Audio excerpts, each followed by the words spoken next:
大家好，我是田园，今天给大家分享一个蒸年糕的新做法。首先我们准备150克的玉米面，然后再准备150克的糯米粉，最后我们再加入40克的白糖。接着我们用筷子先把它们充分搅拌均匀，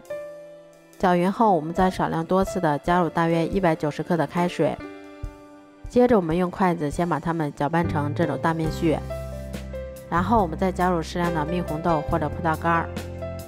接着我们再下手把它揉成像这种没有干面粉的面团。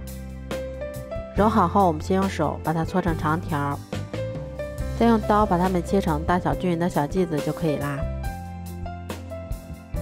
接着我们把它依次放到蒸屉里面，然后开水上锅，用大火蒸15分钟左右就可以啦。这样做出的蜜红豆玉米年糕吃起来非常的软糯香甜，